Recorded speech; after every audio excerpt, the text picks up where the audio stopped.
The computer's clock says it's 5:15 p.m., which means I need to get moving. I let out my version of a bear moan. Living alone, I'm free to be as dramatic as I want on any given day, with no pets or people, just me here in the forest and the bears, various distances away from me in the enclosure behind the cabin. It's not like my shouting, cursing, singing, dancing, or moaning is going to upset anyone. The house next door is empty, that evil bastard Haywood. I've still got to get a shower, but first, I hustle from my office into the living room, then through the half-wall opening between den to kitchen.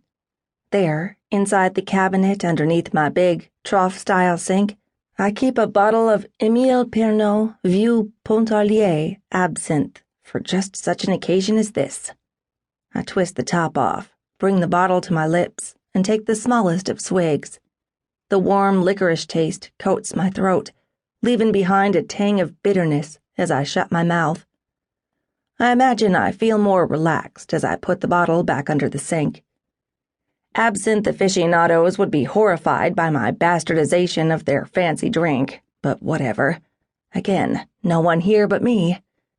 I strip out of my workout clothes as I march toward my bedroom, set my iPhone in the Bose sound system on my dresser, grab the remote, and blast some Florence and the Machine as I quickly scrub my body, wash my hair, and dry it, tilting my head upside down and flinging my long copper locks around like a 70s rock star. I swipe deodorant underneath my underarms twice, because I know I'll sweat tonight, then apply a faintly blue eyeliner that makes my brown eyes pop, followed by my signature red lipstick. I don't care what anybody says about redheads and the color red. It's bullshit. I can rock the red. My phone starts playing witchy-sounding music, the theme song from the Harry Potter movies, as I shimmy into hunter green leggings.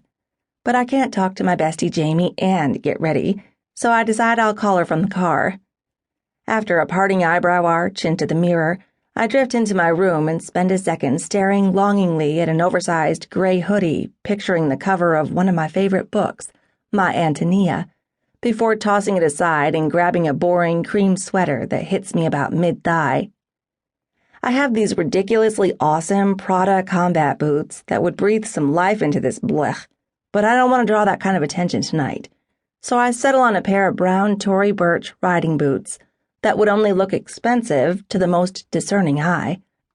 I shake my head around a few more times, letting my armpit-length auburn waves cascade around my face before I fasten my hair into a casual French braid.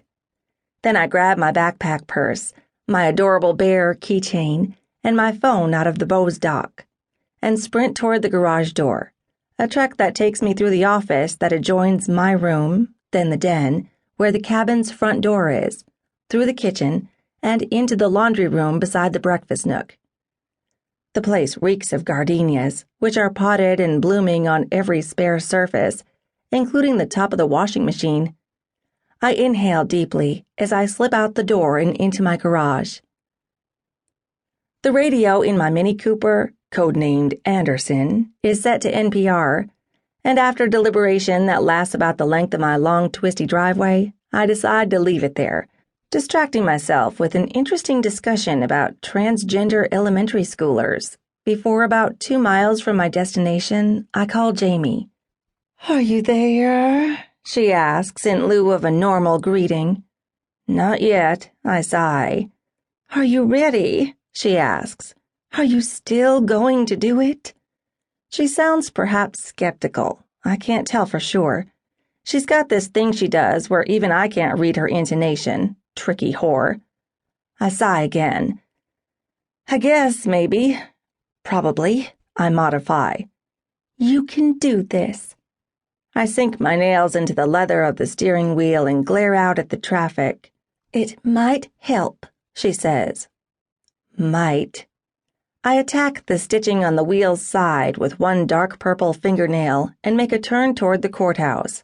"I wish I could be there," she says in a sympathetic tone. She's got the weirdest accent, Southern and phonetically proper, all at once, and something about it always reminds me of Scarlett O'Hara. "It's okay. I know you can't."